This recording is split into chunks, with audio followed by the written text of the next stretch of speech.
आप सभी का इस कार्यक्रम में स्वागत है। मैं उपेंद्र अनमोल मुखर्जी नगर दिल्ली से आप सभी का स्वागत करता हूं। यूपीएससी 2024 का पीटी एग्जाम 26 मई को होने वाला है और अगर आप आज से देखें तो आपके पास मात्र 6 महीने का समय है। ऐसे देखने में लगता है कि 6 महीने का समय ज़्यादा है, लेकिन जिस तरीके से यूपीएससी का सिलेबस है और जिस डेप्थ में यूपीएससी में क्वेश्चन पूछे जाते हैं और प्रश्नों का जैसा नेचर होता है, उसके हिसाब से 6 महीने बहुत कम पड़ते हैं।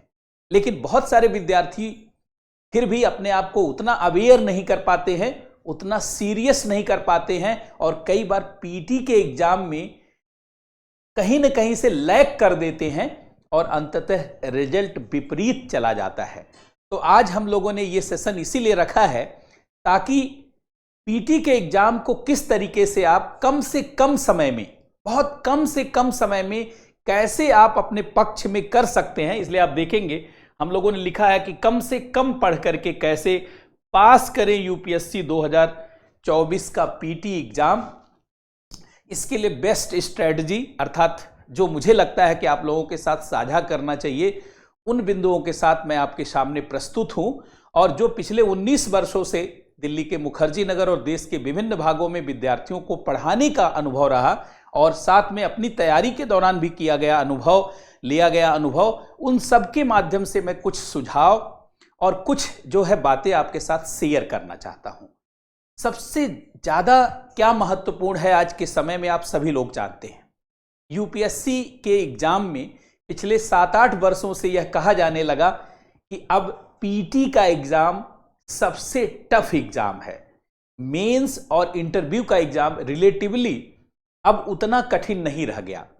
अगर ये बात मुझसे भी पूछें तो मैं भी कहूंगा हाँ, बिल्कुल सच है, क्योंकि 98% विद्यार्थी, 98% स्टूडेंट अपने सभी चांस में पीटी का एग्जाम नहीं पास कर पाते। अगर उनको मौका मिलता तो उसमें से बहुत सारे विद्यार्थी मेंस पास कर जाते, इंटरव्यू पास कर जाते और फाइनल भी सेलेक्ट हो सकते थे, लेकिन पीटी का एग्जाम ही नहीं पास कर पा रहे। तो पीटी का एग्जाम पास करने के लिए हम कैसे अपने अप्रोच को बनाएं। एक चीज ध्यान रखिए, प्रतिस्पर्धा बहुत बढ़ गई है। एक नंबर सफलता को निर्धारित करने लगा है। अगर पिछला 28 मई के एग्जाम को आप देखें तो पूरे देश में यूपीएससी का जो पेपर था जीएस और सीसेट का चर्चा में रहा, वायरल हो गया था। जानते हैं, पेपर और उससे संबंधित जो क्वेश्चन था, खासकर सीसेट के पेपर ने सबसे ज्यादा जो है लोगों का ध्यान खींचा और जीएस के भी पेपर ने, क्योंकि बहुत ज्यादा लोग करंट अफेयर की तैयारी करते रहते हैं और 28 मई 2023 मई का जो एग्जाम हुआ उसने दिखा दिया कि कोर सब्जेक्ट पर आपको विशेष रूप से फोकस करना होगा। करंट अफेयर की पढ़ाई करके आप यूपीएससी का एग्जाम तो नहीं पास कर सकते, अर्थात आपको अपना फोकस बदलना पड़ेगा। सीसेट के पेपर को भी आपको विशेष रूप से ध्यान देना होगा। यद्यपि सीसेट का पेपर क्वालिफाइंग है, 80 क्वेश्चन में से केवल 27 क्वेश्चन ही सही करना होता है, लेकिन उतना भी विद्यार्थी नहीं कर पा रहे हैं। और ऐसा इसलिए नहीं कि उनको ज्ञान कम है, समझ कम है, इसलिए नहीं कर पा रहे हैं, बल्कि उनके पास एक सही स्ट्रैटेजी नहीं है। क्योंकि अब की बार के सीसेट के पेपर में आपको आश्चर्य होगा, वो बच्चे भी फेल हुए हैं जिन्होंने मैथ से बीएससी एमएससी किया और जिन्होंने तमाम प्रकार के ब्रांचेज से बीटेक एमटेक भी किया। मेडिकल प्रोफेशन से जुड़े हुए स्टूडेंट चलिए फेल हो जाए, ह्यूमैनिटी के स्टूडेंट फेल हो जाए मैथ और रीजनिंग में तो कहा जा सकता है, लेकिन बीटेक करने वाले विद्यार्थी मैथ का क्वेश्चन नहीं बना पा रहे हैं और सीसेट का नहीं बना पा रहे हैं। यह भी अपने आप में एक देखा जाए तो ये इस साल का जो पेपर था उसने एक सबके सामने इस तरीके का आउटब्रेक किया है। लेकिन अगर हमारे पास सही स्ट्रेटजी हो तो निश्चित रूप से हम बड़ी सफलता को प्राप्त कर सकते हैं। एक आप देखिए, हम लोगों ने यहाँ पर जो है एक स्लोगन लिखा हुआ है जो अक्सर हम लोगों के जो है तमाम जो सोशल मीडिया के प्लेटफॉर्म है उस पर हम लोग इसको डालते रहते। लिखा हुआ है कि जीवन में सफलता पाने के लिए आपकी दिशा आपकी गति से ज्यादा महत्वपूर्ण है। अर्थात केवल आपकी गति, आपकी पढ़ाई लिखाई और उसका कवरेज ही आपको सफलता नहीं दिलाता है, बल्कि आपकी दिशा ज्यादा बड़ी भूमिका रखती है। ये दिशा शब्द, डायरेक्शन, राइट डायरेक्शन है क्या आपकी पढ़ाई का, और अगर सही दिशा है तो ना केवल आपको एग्जाम में सफलता प्राप्त होगी, बल्कि सहज भी लगेगी, भारी भी नहीं लगेगी, डे पर डे की तैयारी में भी आपको आनंद आएगा।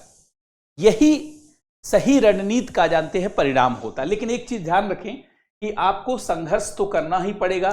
अब मैं ये तो नहीं कह सकता कि आप खेलते रहिए, पार्टी और तमाम कार्यक्रमों में आते जाते रहिए, बर्थडे मनाते रहिए, एंजॉय करते रहिए, यूपीएससी पास कर जाएंगे। मैं ऐसा तो नहीं कह सकता, क्योंकि ये सब बातें जानते हैं आदर्शवादी बातें होंगी और इस तरीके से अब यूपीएससी में सफलता नहीं मिल सकती।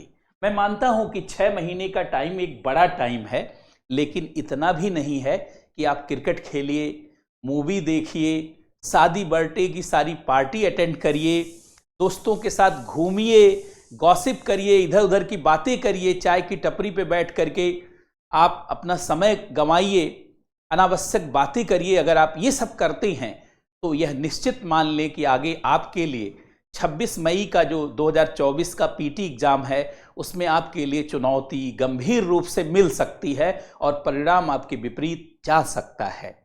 तो ऐसे में ये सब करना तो बिल्कुल छोड़ दीजिए।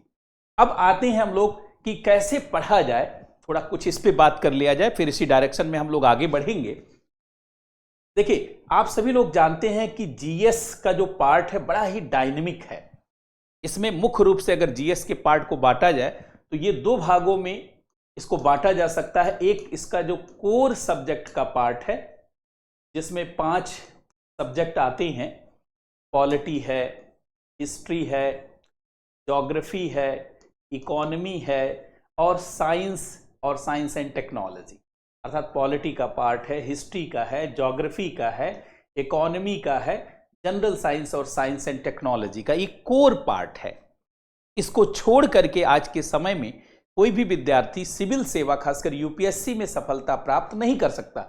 और मैं तो आपको बता रहा हूं, स्टेट एग्जाम में भी इससे दूर होकर के अब सफल नहीं हो सकते हैं। दूसरा जो सेकेंडरी सब्जेक्ट है, यह भी यूपीएससी में बड़ी भूमिका निभाता है, इसको भी छोड़ा नहीं जा सकता। जैसे इन्वायरमेंट एंड इकोलॉजी पढ़ने में थोड़ा छोटा है, 20-25 दिनों में तैयार किया जा सकता है, लेकिन क्वेश्चन की अंबार लगा देता है। 14-15 क्वेश्चन, कई बार 12-13 क्वेश्चन, 10-12 क्वेश्चन इस पार्ट से रहता है। कल्चर और हेरिटेज का जो पार्ट है, जिसको आर्ट एंड कल्चर भी बहुत लोग कहते हैं, ये पार्ट भी जानते हैं कोई कम महत्वपूर्ण नहीं है। कई बार तो ऐसा वर्ष भी रहा है कि इससे 12-15 क्वेश्चन पूछे गए, लेकिन 6-7-8 क्वेश्चन, 10 क्वेश्चन इससे आता ही आता है। और आपको जान करके आश्चर्य होगा, आईआर का पार्ट, पहले लोग कहते थे आईआर मेंस का पार्ट है, लेकिन आईआर से 6-7 क्वेश्चन लगभग पिछले 2-3 वर्षों से आप ट्रेंड देखिए, सीधे सीधे संस्थाओं पे कभी क्वाड के बारे में पूछा जा रहा, I2U2 आकस के बारे में पूछा जा रहा, G20 के बारे में पूछा जा रहा है, और विदेशी नीति के कई बिंदुओं के बारे में भी क्वेश्चन पूछे जा रहे हैं। तो आईआर का पार्ट भी, इसके अलावा करंट अफेयर का पार्ट, जिसमें सारे पार्ट लगभग आते हैं, सभी चीज का अपडेट आता है, ये सेकेंडरी पार्ट के अंतर्गत इसको शामिल किया जाता है। अब देखिए, अब आपके पास जीएस का 2 पार्ट है। एक है कोर पार्ट, जिसको स्टैटिक पार्ट भी कह सकते हैं। ये पार्ट बेहद महत्वपूर्ण है, क्योंकि इसको आप ऐसे समझ सकते हैं कि करंट अफेयर चाहे आप दिन रात पढ़ें और खूब मेहनत करें, लेकिन तब भी आप ये गारंटी नहीं दे सकते हैं कि करंट अफेयर पर पूछे जाने वाले हर प्रश्न का आप जवाब दे पाएंगे। बल्कि आप यहां तक गारंटी नहीं दे सकते कि करंट अफेयर में पूछे जाने वाले 60-70% क्वेश्चन भी आप सही कर देंगे। लेकिन यकीन मानिए, अगर आपने स्टैटिक सब्जेक्ट को पर फोकस किया है, बहुत अच्छे से उसको पढ़ा है और रिवाइज किया है, आत्मसात किया है, तो 90 से 95% संभावना है कि पूछे जाने वाले प्रश्न को आप सही कर दें। मान लीजिए पॉलिटी पर आपने कमांड कर लिया, तो अगर 15 क्वेश्चन पूछा जा रहा है तो आप आसानी से 12-13 क्वेश्चन सही कर सकते हैं। 1-2 क्वेश्चन में ह्यूमन एरर हो जाएगी। चलिए, पॉलिटी का सेक्शन आसान है। इकोनॉमी पे भी मान लीजिए 20-22 क्वेश्चन पूछा जा रहा है, आपने ठीक से कंसेप्चुअल क्लैरिटी किया हुआ है तो आसानी से आप 15-16 क्वेश्चन कर ले जाएंगे, अगर आपने बहुत अच्छे से रिवीजन किया है और सब्जेक्ट को समझा है, बेसिक्स को क्लियर किया है, सारे फैक्ट एंड फिगर्स को जानते हैं, आपने अपने मस्तिष्क में बैठाया है और उसको लेकर के आपने थॉट प्रोसेस को डेवलप किया है, तो बहुत इजीली आप कर जाएंगे। आप ज्योग्राफी के पार्ट को भी इजीली कर जाएंगे, हिस्ट्री को भी कर जाएंगे, साइंस एंड टेक्नोलॉजी।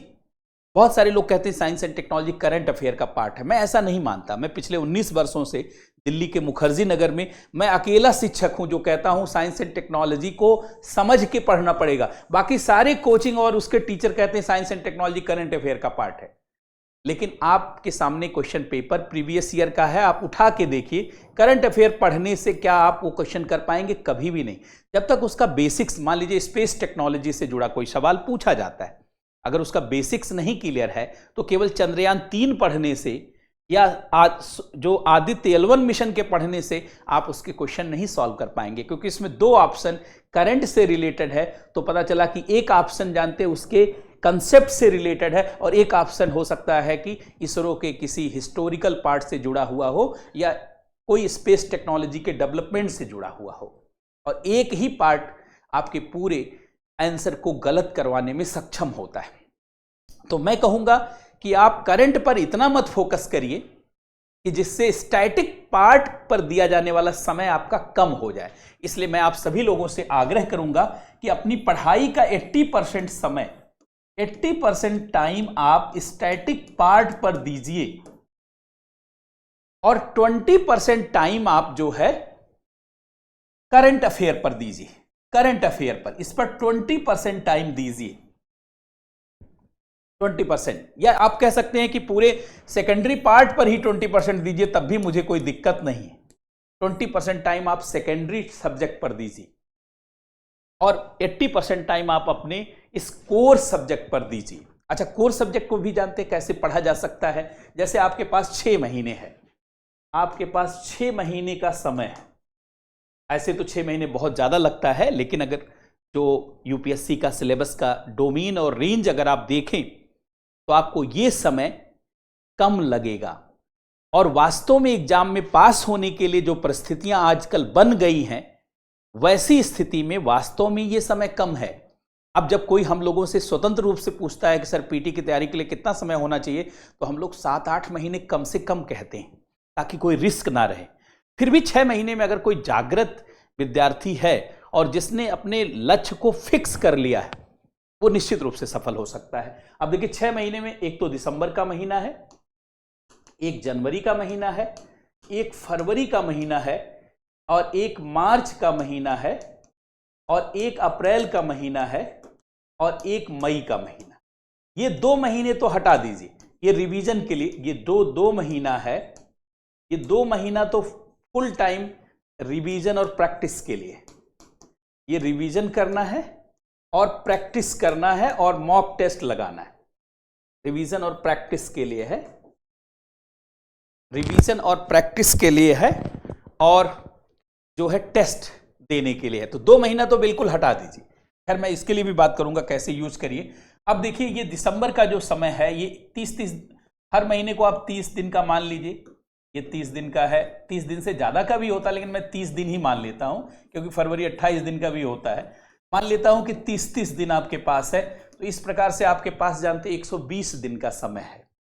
तो इसमें सबसे पहले, वैसे तो आप किसी भी सीक्वेंस में पढ़ सकते हैं, लेकिन मैं कहूंगा पहले 20 दिन आप पॉलिटी पर कमांड करिए। पॉलिटी सबसे आसान पार्ट माना जाता है पूरे जीएस का। और एक चीज ध्यान रखिए, पॉलिटी एक ऐसा सेक्शन है जो लगभग सभी विद्यार्थियों का तैयार होता है। पॉलिटी से अगड़ा नहीं जा सकता है, लेकिन फेल हुआ जा सकता है, पीछे हुआ जा सकता है। पॉलिटी पढ़ करके कोई सोचे मैं बाकी विद्यार्थियों से अगड़ जाऊंगा, ये संभव नहीं है, लेकिन पिछड़ जरूर जाएंगे, क्योंकि हर विद्यार्थी का पॉलिटी तैयार होता है। और 20 दिन बहुत पर्याप्त है। 20 दिन में आप पॉलिटी और कॉन्स्टिट्यूशन पर इस तरीके की पकड़ बना ले जाएंगे कि यूपीएससी में पूछे जाने वाले 15-16 क्वेश्चन में आप 12-13 क्वेश्चन आसानी से कर ले जाएंगे। अच्छा, दूसरा, दूसरा सेक्शन आप ज्योग्राफी पढ़ें, और ज्योग्राफी भी जानते हैं इस पर 20 दिन का समय दें, इस पर 20 दिन का समय दें, और 20 दिन के समय में आप इंडियन ज्योग्राफी, वर्ल्ड ज्योग्राफी और फिजिकल ज्योग्राफी फोकस करके पढ़ेंगे तो पर्याप्त है। जानते हैं अब आपको 10-12 घंटे तो आपको पढ़ना ही पड़ेगा।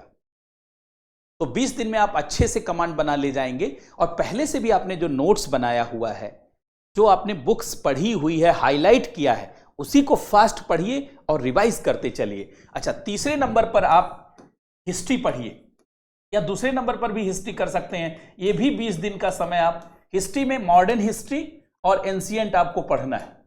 मॉडर्न हिस्ट्री के पार्ट को और एंशिएंट हिस्ट्री के पार्ट को पढ़ना, क्योंकि मॉडर्न हिस्ट्री से 6-7 क्वेश्चन आता है और एंशिएंट हिस्ट्री से 4 से 5 क्वेश्चन। मेडाइवल से अब कोई क्वेश्चन आता ही नहीं, उस पर ज्यादा समय देने की कोई बहुत ज्यादा जरूरत नहीं है। तो आप देखेंगे 2 महीने में, मतलब दिसंबर और जनवरी में, ये 2 महीने में आपका 3 पार्ट हो जाएगा। मैं ऐसा क्यों कह रहा हूं? क्योंकि फरवरी में बजट आ जाता है, इकोनॉमिक सर्वे आ जाता है। फरवरी का समय इकोनॉमी पढ़ने का होता है, इकोनॉमिक्स पढ़ने का होता है। अर्थात फरवरी का जो समय है, क्योंकि आप सभी लोग जानते हैं 1 फरवरी को बजट पूछा जाता है, बजट आता है, और इससे 1 दिन पहले अर्थात 31 जनवरी को इकोनॉमिक सर्वे आता है। तो आपको यहीं से इकोनॉमी पढ़ना शुरू कर देना। और इकोनॉमी के लिए भी आप जानते हैं 20 दिन का समय निकालेंगे, 20 दिन का समय इकोनॉमी के लिए निकालेंगे, बहुत अच्छा कर जाएंगे। और इन सब पार्ट में आपको वैसे भी चिंतित नहीं होना, क्योंकि मैं स्वयं आपको इकोनॉमी जो है ये इकोनॉमिक सर्वे और इन सब से जुड़े हुए टॉपिक पर बहुत मजबूत करा दूंगा, तो आपको घबराना नहीं है। 20 दिन में इकोनॉमी, और इसी के बाद मैं चाहता हूं आप साइंस एंड टेक्नोलॉजी भी 20 दिन में पढ़ें। साइंस एंड टेक्नोलॉजी और जनरल साइंस, ये भी 20 दिन का समय लें आप।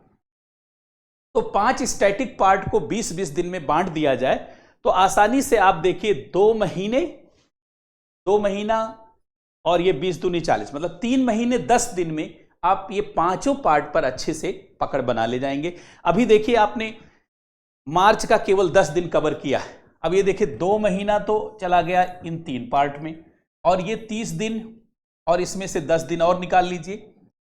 ये जो है मार्च का 10 दिन और पूरा फरवरी, अर्थात अभी मार्च में 20 दिन बचा है। उस 20 दिन में आप जो सेकेंडरी पार्ट है उसमें से इन्वायरमेंट एंड इकोलॉजी पढ़ेंगे। ये 20 दिन इसको पढ़ेंगे, इसको जानते छोड़ना नहीं है। इन्वायरमेंट इकोलॉजी का बहुत ही ज्यादा इंपॉर्टेंस है, कम से कम 10-12 क्वेश्चन तो रहता ही है, और कई बार 14, 15, 12, 13, 15, 16 क्वेश्चन तक भी इससे पूछे जाते हैं। तो मार्च तक के समय में आपका 5 पार्ट ए और 1 इन्वायरमेंट इकोलॉजी हो गया। अब आपके पास अप्रैल और मई का समय बचा, तो आप सोचेंगे कि बाकी पार्ट कैसे करेंगे? बहुत आसानी से। अब बाकी पार्ट करंट अफेयर के साथ करना है। जैसे आर्ट एंड कल्चर का पार्ट है, तो करंट अफेयर में जो जो चीजें चर्चा में हैं, कल्चर से जुड़ी हुई, हेरिटेज से जुड़ी हुई, उस पार्ट पर थोड़ा आपको पढ़ना, क्योंकि आर्ट एंड कल्चर में आपको मुश्किल से 7 से 8 दिन देंगे तो आर्ट एंड कल्चर हो जाएगा। और आईआर पे आप जो है 3 से 5 दिन देंगे तो आसानी से 5 दिन में ये हो जाएगा। और साथ में ये करंट अफेयर का ही पार्ट है, मतलब अब जो अप्रैल मई का समय है इसमें आपको प्रैक्टिस और रिवीजन उन 5-6 पार्ट का करना है, और साथ में करंट अफेयर पढ़ते रहना है। और करंट अफेयर में भी साइंस एंड टेक्नोलॉजी का करंट अफेयर अलग, इकोनॉमी का करंट अफेयर अलग, पॉलिटी और कॉन्स्टिट्यूशन से जुड़े करंट अफेयर अलग, ज्योग्राफी और उससे रिलेटेड करंट अफेयर अलग, इन्वायरमेंट एंड इकोलॉजी का करंट अफेयर अलग। और इस तरीके से बहुत सारी चीज को आप पढ़ते रहेंगे, और साथ ही साथ आप क्या करते रहेंगे? प्रैक्टिस और रिवीजन में चले जाएंगे। रिवीजन करेंगे, जो 5 पार्ट आप पहले पढ़ चुके हैं और ये 6ठा पार्ट, इसका 10 बार रिवीजन करना है। हम लोगों का एक स्लोगन है कि जिस प्रकार से 64 डिवीजन होता है, 64 बार जब सेल डिवीजन होता है तो मनुष्य बन जाता है, और 10 बार रिवीजन से व्यक्ति आईएएस बन जाता है। तो 10 बार रिवीजन तो आपको करना पड़ेगा। 10 बार रिवीजन को कहीं नोट कर लीजिए, उससे कम में आप सफल नहीं होने वाले हैं। तो आपको खूब रिवीजन करना है। अच्छा, चूंकि पढ़ने के दौरान आप स्वयं से नोट्स बनाएंगे, सेल्फ मेड नोट्स होगा, तो सेल्फ मेड नोट्स को रिवाइज करना आसान होता है, आसानी से आप इसको रिवाइज कर लेंगे। और प्रैक्टिस करने के लिए एक तो प्रीवियस ईयर का क्वेश्चन पेपर है, और एक कोई मॉक टेस्ट आप किसी भी कोचिंग का, किसी भी संस्था का आप लगा लीजिए, नहीं तो मार्केट से खरीद करके 20 क्वेश्चन मतलब 20 टेस्ट सीरीज का सेट आप सॉल्व कर लीजिए। लेकिन एक चीज ध्यान रखिएगा, पर डे आपको एक काम करना है, पर डे एक काम आपको करना है। क्या करना है? पर डे सुबह उठते ही हाथ मुंह धो करके पहले 30 क्वेश्चन प्रीवियस ईयर का आपको सॉल्व करना है, पीटी का। अगर आप ये नहीं सॉल्व करते हैं तो आप उस दिन ब्रश ही ना करें, नहाएं ही ना और कुछ खाएं ही ना। ये संकल्प ले लें कि पर डे सुबह उठेंगे, हाथ मुंह धोएंगे, ब्रश करना चाहते ब्रश कर लीजिए। बहुत सारे लोग नहा के पढ़ते, नहा के पढ़ लीजिए, नहीं वैसे तो पहले 30 क्वेश्चन प्रीवियस ईयर, और कहां से? 2011 के पीटी से लेकर के 2023 के पीटी तक का पेपर सॉल्व करें आप। 2011 से ही यूपीएससी के पीटी एग्जाम का सिलेबस चेंज हुआ है, इसलिए कम से कम 12-13 साल का 12 साल का क्वेश्चन पेपर आप सॉल्व करें। और पर डे 30 क्वेश्चन कब करेंगे? जैसे मान लीजिए दिसंबर में आपने पॉलिटी पढ़ना शुरू किया, उसी के साथ पर डे सुबह उठिए, 30 क्वेश्चन पॉलिटी का पहले सॉल्व करिए, ताकि जागरण हो जाए। Nature of question, depth of question, कौन कौन से टॉपिक को प्रियॉरिटी दी गई है, कौन कौन से टॉपिक को फोकस किया गया है, इन सारी चीजों को आप महसूस करेंगे तो पढ़ाई में गुणवत्ता, आपके पढ़ने में गुणवत्ता बढ़ेगी, आपकी इफिशियंसी बढ़ेगी। और प्रीवियस ईयर क्वेश्चन जानते हैं, ये पूरी पढ़ाई का जान है, जड़ है। और आपको ये लक्ष्य बनाकर चलना होगा कि 20 दिन जब आप पॉलिटी पढ़ें, 20 दिन जब आप इकोनॉमी पढ़ें, ज्योग्राफी पढ़ें, 20 दिन आप हिस्ट्री पढ़ें, 20 दिन जनरल साइंस और साइंस एंड टेक्नोलॉजी, उसी दौरान उसका प्रीवियस ईयर का क्वेश्चन पेपर पूरा हो जाना चाहिए।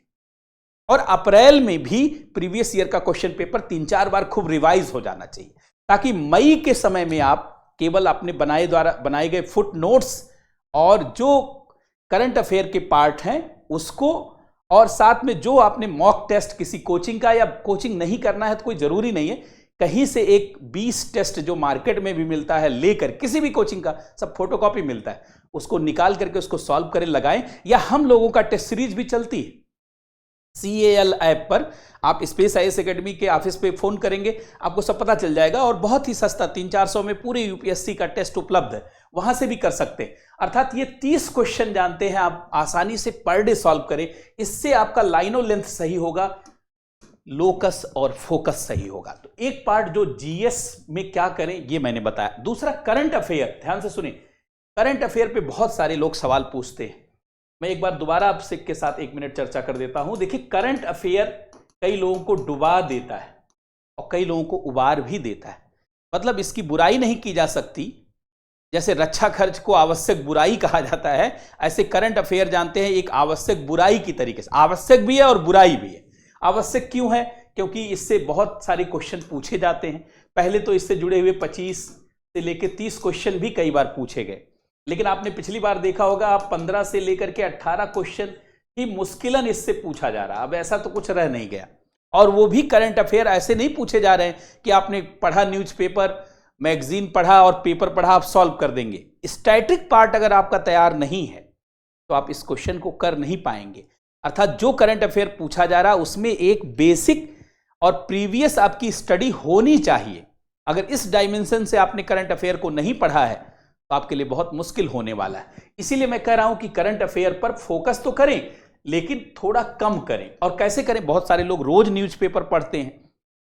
मैं तो कहूंगा कि डेली न्यूज़पेपर अब पढ़ना कोई बहुत अच्छी बात नहीं है, लेकिन ऐसा भी नहीं कि आप पढ़िए ही नहीं।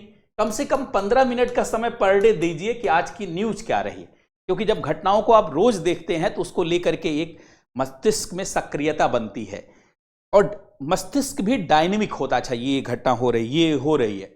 अब इसमें कर क्या सकते हैं? जैसे पिछला जो है मई में एग्जाम हुआ, 28 मई 2023 को एग्जाम हुआ। अब अगला एग्जाम 26 मई को है, तो मई तक का तो पूछा नहीं जाएगा, जून से लेकर के अप्रैल तक का करंट अफेयर पूछा जाएगा, या चलिए 10 मई 15 मई तक का पूछा जाएगा। तो आप जो है अब अभी से न्यूज़पेपर को थोड़ा बहुत देखते रहिए 10-15 मिनट। या जो लोग न्यूज़पेपर नहीं देख पाते, मैं उनसे कहूंगा आजकल कंपाइल जानते हैं, कंपाइल सब नोट्स, कंपाइल मैगजीन आती है मार्केट में, आप देखेंगे 3 महीने का, 6 महीने का, या 1 मंथली आती है। कि इस महीने का करंट अफेयर क्या क्या रहा। और जब किसी कोचिंग के द्वारा खुद ही काम, देखिए हर कोचिंग वाला भी अपने को चमकाना चाहता है, उसने बहुत बड़ा स्टाफ लगा रखा है, बहुत बड़ा सिस्टम बना रखा है, और करंट अफेयर के आधार पर कोचिंग खड़ी हो जा रही है, तो आप उस कोचिंग का लाभ उठा लीजिए। किसी भी कोचिंग का कंपाइल करंट अफेयर ले लीजिए, स्वयं से मेहनत करने से अच्छा है। ये मान करके पढ़िए कि इसको पढ़ने से 50-60% क्वेश्चन हो जाएगा, उससे ज्यादा स्वयं से पढ़ेंगे बहुत ज्यादा 80% हो जाएगा, 100% तो नहीं होगा। तो ऐसी चीज में मेहनत करने की क्या जरूरत, उससे अच्छा स्टैटिक पार्ट में मेहनत करिए कि अगर किसी चीज में बहुत अच्छी, मान लीजिए पॉलिटी को बहुत अच्छे से पढ़ लेंगे तो हो सकता है 98% क्वेश्चन सही कर दे, 95%, 90% क्वेश्चन सही कर दे। करंट अफेयर पे तो चाहे जितना कर लेंगे 80% से ज्यादा क्वेश्चन नहीं सही कर सकते, और बाजार के कोई भी करंट अफेयर को पढ़ने से 50-60% सही कर सकते हैं। और सारे कोचिंग का करंट अफेयर बराबर है, क्योंकि सब एक दूसरे का देख करके आजकल कट पेस्ट चलता है, इसलिए मत सोचिए किस कोचिंग का ले, किसी का भी ले लीजिए। और योजना, कुरुक्षेत्र, इकोनॉमिक सर्वे, ये सब तो देखना ही है, उस सब पे खैर हम लोग भी क्लास लेंगे। तो एक चीज ध्यान रखिए, करंट अफेयर पर स्वयं बहुत ज्यादा काम मत करिए। ऑलरेडी जो मार्केट में कोचिंग है उनका नोट्स देख सकते हैं, कंपाइल नोट्स देख सकते हैं, और 10-15 मिनट का समय रोज के न्यूज़पेपर पर खाली हेडलाइन पढ़ने के लिए दें। आजकल मोबाइल में भी जानते ई पेपर आता, कोई 1-2 ई पेपर आप देखते रहें, उसका हेडिंग देखते रहें, उससे मन स्थिति बन जाती है। इतने से आपका काम चल जाएगा, इससे ज्यादा इस पार्ट पर समय देने की आवश्यकता नहीं है। तो करंट अफेयर पर आपको इतना ही फोकस करना है। अच्छा, तीसरी बात, सीसेट का पार्ट जानते बहुत महत्वपूर्ण है। सीसेट के नाते बहुत सारे लोग इस साल पीटी फेल कर गए, और वो लोग भी फेल कर गए जो मैथ पढ़ने वाले विद्यार्थी रहे हैं, साइंस बैकग्राउंड के रहे हैं, बीटेक एमटेक करने वाले रहे हैं। जानते क्यों फेल कर गए? क्योंकि कुछ क्वेश्चन बहुत टफ पूछ लिए गए, वो बनाए नहीं जा सकते, बहुत एक्सपर्ट व्यक्ति ही बना सकता है। एक चीज ध्यान रखिएगा, यूपीएससी का एग्जाम केवल इसलिए नहीं आप पास करेंगे कि आप हर क्वेश्चन को कर ले जाएंगे, बल्कि इसलिए भी पास करेंगे कि क्या हम छोड़ देंगे, क्या हम एलिमिनेट कर देंगे, और कितना हम केवल पढ़ेंगे। कैल्विन कुलिज ने एक सेंटेंस बोला है कि winners are those person who recognise their limitations but focus on their strength, but the losers are the person who know their strength but focus on their limitations। इस दुनिया में जीतने और हारने वाले लोगों में यही फर्क है कि जीतने वाले लोग अपनी कमजोरियां जानते हैं लेकिन अपनी अच्छाइयों पर फोकस करते हैं, और हारने वाले लोग अपनी मजबूती जानते हुए अपनी कमजोरियों पर फोकस करते हैं। यूपीएससी में कमजोरी पे फोकस करने की जरूरत ही नहीं है, क्योंकि 100 क्वेश्चन में जब 41, 42, 43 क्वेश्चन करने पे आप सफल हो सकते हैं, 41 question, 42 question, 43 question, 44 question, 45 question, मतलब 50 क्वेश्चन सही है तो समझिए पीटी डन है आपका। तो ऐसे में क्या जरूरत है कि हर क्वेश्चन करने की क्षमता अर्जित करना और हर क्वेश्चन के लिए जद्दोजहद करना। आप उन क्वेश्चन को पहले सेलेक्ट करिए जिन क्वेश्चन को आसानी से किया जा सकता है, और चूंकि सीसेट जब क्वालिफाइंग है, कोई उसका नंबर जुड़ने वाला नहीं है, तो आप उतने क्वेश्चन करने की योग्यता। आपने देखा होगा कि जब लोगों ने शिकायत किया, कोर्ट में भी मामला गया सीसेट के संबंध में, तो यह हुआ कि भाई बहुत टफ क्वेश्चन पूछे गए, तो यूपीएससी की तरफ से जवाब क्या दिया गया? यूपीएससी ने कहा ठीक है कि कुछ क्वेश्चन 15-20 क्वेश्चन ऐसे थे जो थोड़ा ज्यादा डेप्थ वाले थे और थोड़ा टफ भी थे, लेकिन उसी में 40-45 क्वेश्चन तो बहुत इजी भी थे या सामान्य प्रश्न भी थे, उसको क्यों नहीं विद्यार्थियों ने टच किया? बात सही है। आपको ये कला आपके अंदर होनी ही चाहिए कि क्या आसान है और क्या टफ है। तो आप एक चीज ध्यान रखिए, केवल आप समग्रता में ये कितने पेपर को देखने का प्रयास मत करिए, अपने हिस्से को देखिए, अपनी लड़ाई को आसान बनाने का प्रयास करिए। आपको उस सूझबूझ से अपने आप को जोड़ना होगा, सही दिशा में अपने कदम आगे बढ़ाना होगा जिससे आपको सफलता मिले।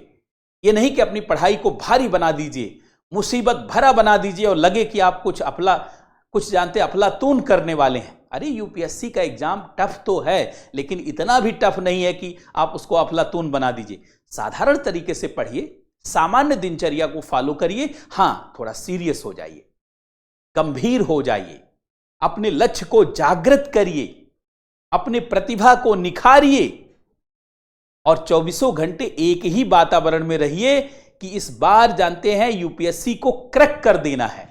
तो सीसेट भी आपके लिए कोई हर्डल नहीं है, कोई दिक्कत नहीं है। अच्छा, टेस्ट पर तो हमने फोकस किया कि आपको 18 से 20 मॉक टेस्ट आपको लगाना है और प्रीवियस ईयर के क्वेश्चन पेपर और नोट्स को बराबर रिवाइज करते रहना है। एक चीज और ध्यान देना है, पढ़ते समय अपने रेंज को बहुत कम नहीं करना है। जैसे बहुत लोग कहते हैं यही 5 पार्ट पढ़ेंगे चाहे क्वेश्चन आए या ना आए। अरे भैया, ऐसी क्या जिद है? Polity, history, geography, economy, science and technology के साथ अगर इन्वायरमेंट इकोलॉजी पढ़ लेंगे तो क्या दिक्कत हो जाएगी? Art and culture, culture and heritage पढ़ लेंगे तो क्या दिक्कत हो जाएगी? आईआर का पार्ट पढ़ लेंगे, 5-6 क्वेश्चन सही हो जाएगा तो क्या दिक्कत हो जाएगी? थोड़ा करंट अफेयर भी पढ़ लेंगे ताकि 50% क्वेश्चन सही हो जाए तो क्या दिक्कत हो जाएगी? रेंज बढ़ा कर रखिए।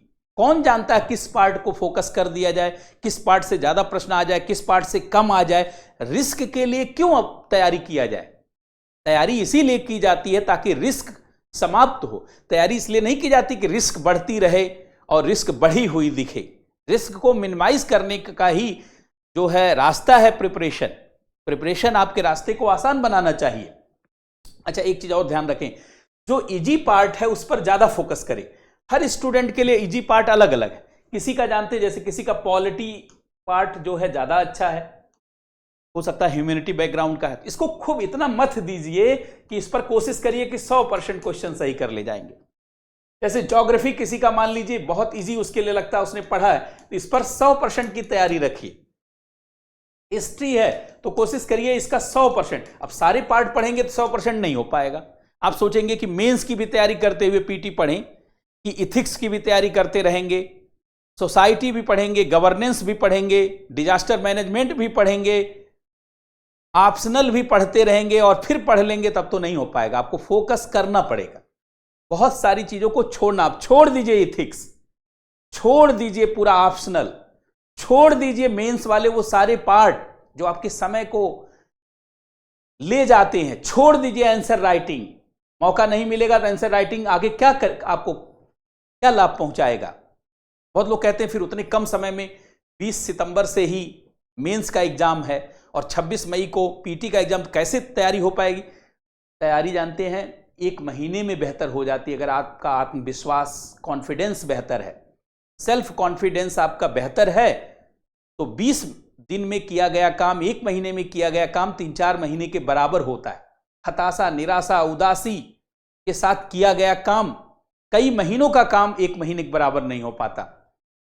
तो सबसे पहले अपने आप को उस जोन में ले आइए कि पीटी पास करने वाले विद्यार्थियों के अंतर्गत आप आते हैं और आप देखेंगे आपका आत्मबल, आपका आत्मविश्वास बहुत बढ़ा हुआ दिखेगा और ये सारी चीजें आपको सफलता के नजदीक ले जाती हुई दिखेंगी और आपकी चीजों को आसान बना देंगी।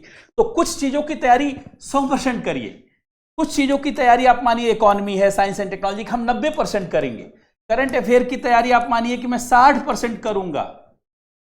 सीसेट की तैयारी मानिए कि मैं इसको 40-50% करूंगा। उसी तरीके का वेटेज दीजिए जिस तरीके का उसका वेटेज है, उससे ज्यादा उस पर फोकस करने की क्या जरूरत है? क्यों अपने समय को जानते ऐसा बढ़ा दिया जाए? अच्छा, एक पूरा शेड्यूल बना लीजिए कि अब 6 महीने का समय जो हमने बात किया, 6 महीने का एक समय हम कैसे गुजारेंगे और उस दौरान हमारा पर डे का शेड्यूल क्या होगा, दिनचर्या क्या होगी, फिक्स कर लीजिए। सारे शादी विवाह कैंसिल कीजिए, पर डे प्रोग्राम को कैंसिल कीजिए, क्रिकेट को कैंसिल कीजिए, मूवी को कैंसिल कीजिए।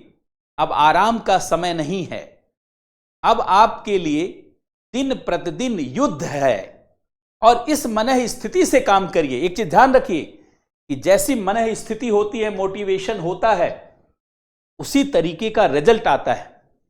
कहा जाता है व्यक्ति 2 प्रकार से जीत सुनिश्चित कर सकता है। एक तो किसी काम में जब उसका पूरा मन लगने लगे, 100% मन भावन स्थिति हो जाए उसके लिए, तो वो जरूर पास कर जाएगा, क्योंकि वो उस लय में आ चुका है और उसके अंदर से सिग्नल निकलने लगा है। हर पार्ट को लेकर के उसके अंदर सोच है, समझ है। दूसरा, ऐसा व्यक्ति भी एग्जाम पास कर जाता है या लक्ष्य प्राप्त कर लेता है जो डरता रहता है, डर कोई बुरी चीज नहीं है, डर के आगे ही जीत है। जो डरता है कहीं अब की बार फेल तो ना हो जाऊं, कहीं अब की बार कुछ गड़बड़ तो नहीं हो जाएगा। आप एक छोटे से एग्जाम्पल से समझ सकते हैं।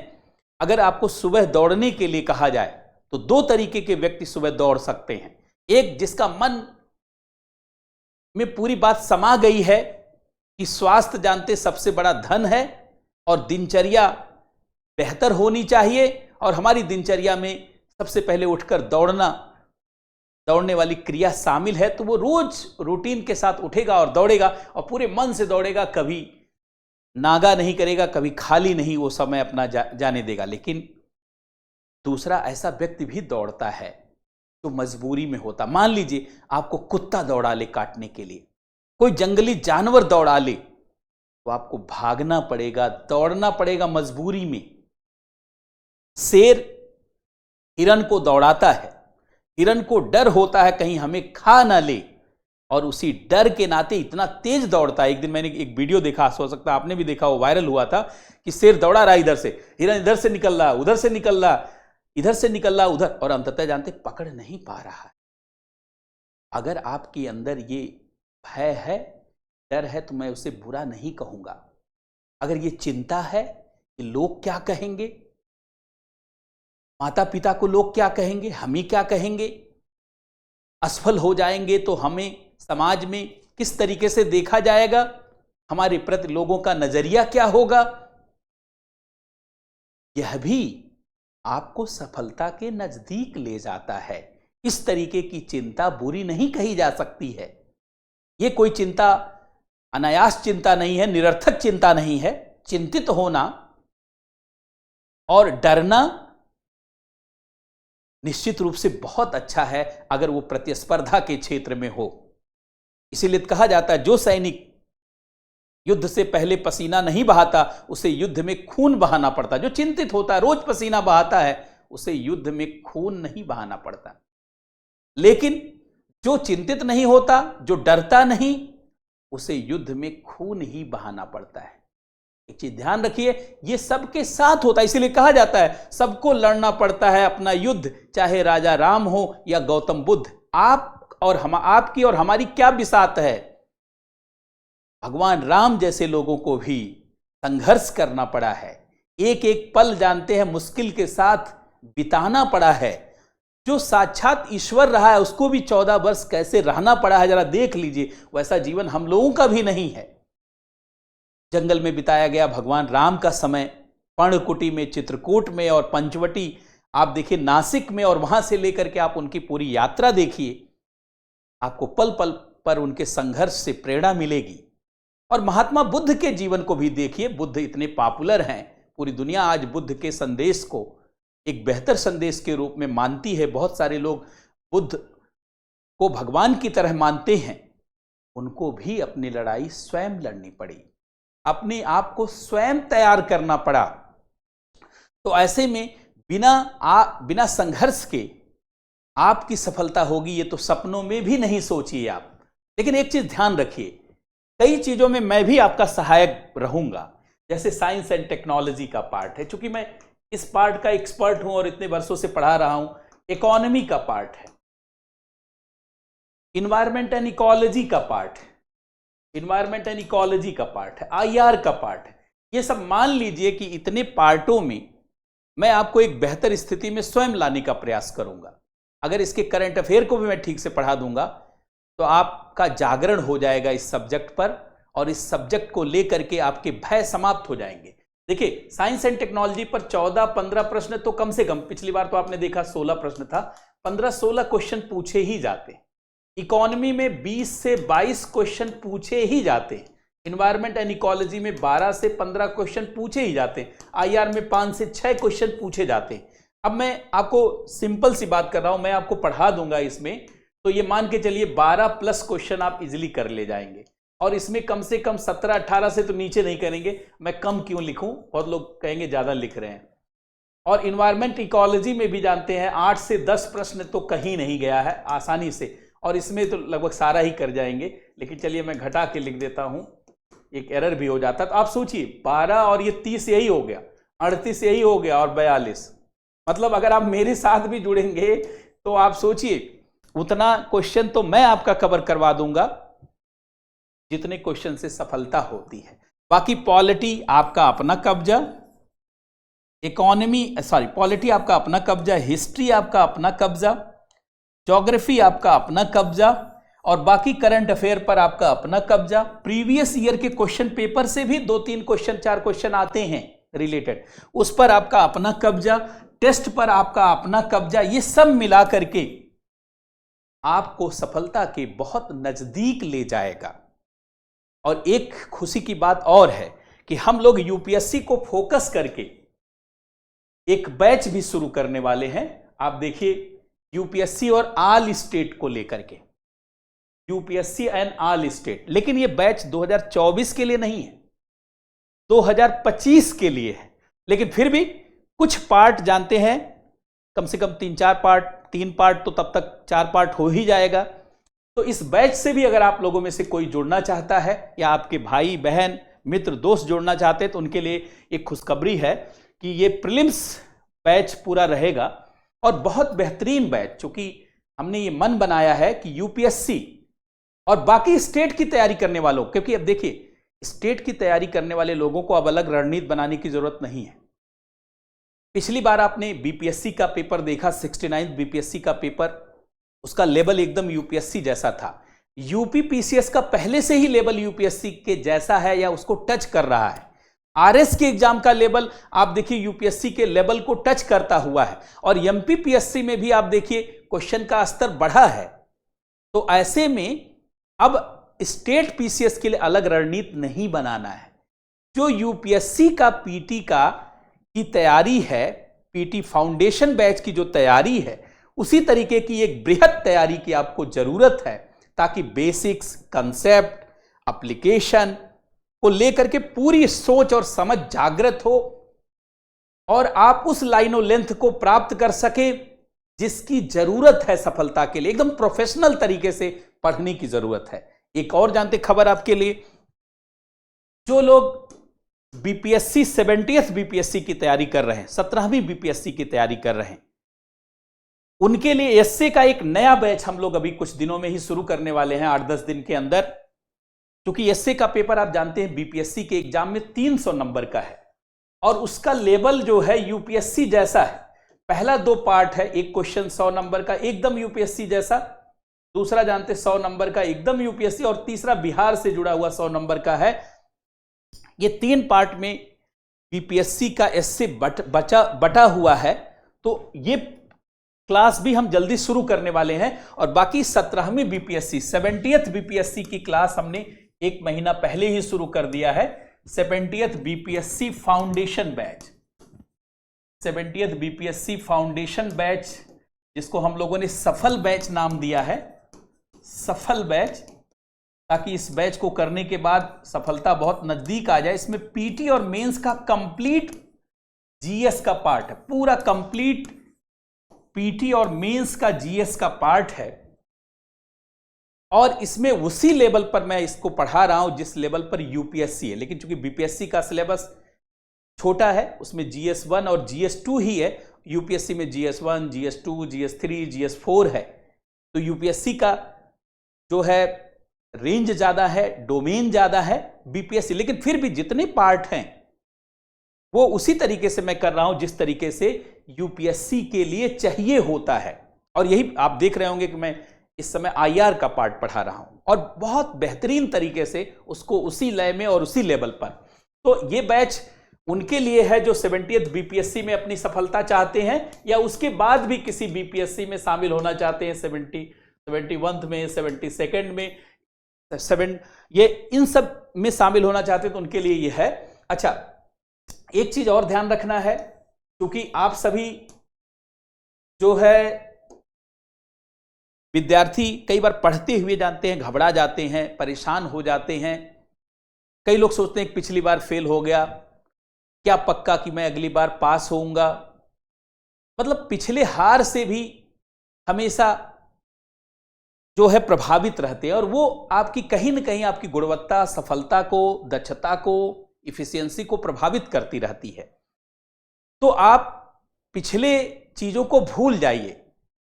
बीती ताहि बिसार दे, अब आगे की सुध ले। एक कहावत है, बीती हुई चीजों को भूल जाइए। क्या हुआ सब उसको समाप्त मानिए।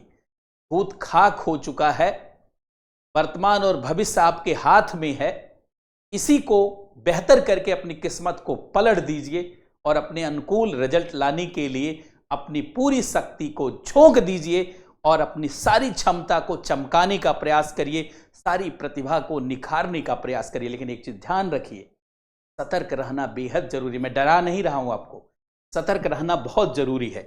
जीतने से पहले जीत और हारने से पहले हार नहीं माननी है।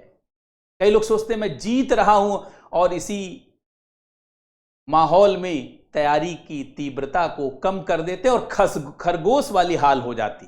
बचपन में आपने खरगोश और कछुए की कहानी पढ़ी होगी। खरगोश को लगता था मैं जीत रहा हूं, थोड़ा दौड़ गया, सोचा अरे कछुआ भाई अभी तुम इतना कई महीनों में आओगे। लेकिन जान लीजिए ऐसा व्यक्ति ही हारता है, हड़बड़िया जो है। तो जीतने से पहले जीत और हारने से पहले हार नहीं माननी चाहिए। इसको गांठ बांध लीजिए।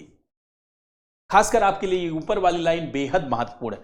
और डॉक्टर कलाम कहते थे फेल वो नहीं है जो फेल हो गया है, फेल वो है जिसने पास होने की इच्छा को, लक्ष्य को छोड़ दिया है।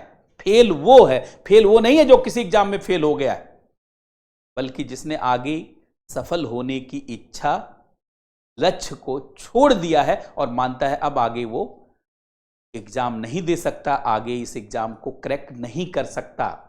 इसीलिए स्टीव जॉब्स, आप जानते होंगे एप्पल कंपनी जिन्होंने स्थापित किया, उन्होंने कहा जोखिम में वो नहीं है जिसने निर्णय ले लिया है। मान लीजिए आप यूपीएससी में सफल होना चाहते हैं और यूपीएससी 2024 आपका लक्ष्य है और 26 मई आपके लिए उत्सव का दिन है, तो स्टीव जॉब्स कहते हैं जोखिम में वो नहीं है जिसने निर्णय ले लिया है, जोखिम में वो है जिसने निर्णय लिया ही नहीं है। हाथ बढ़ाओगे तो आसमान छू लोगे, ये कद की नहीं हौसले की बात है। तो आज के इस सेशन में इतना ही, फिर हम लोग कल पुनः मिलेंगे जानते नए सेशन के साथ, और लगातार अपने लाइनों लेंथ को, अपनी सोच और समझ को जागृत बनाते हुए अपने लक्ष्य पर केंद्रित होंगे और इस 6 महीने अपने लिए युद्ध का समय मानेंगे और अपने के लिए कमांडो के स्तर पर तैयार करने के लिए अपने आप को झोंक देंगे। बहुत बहुत धन्यवाद सबको, बहुत बहुत नमस्कार।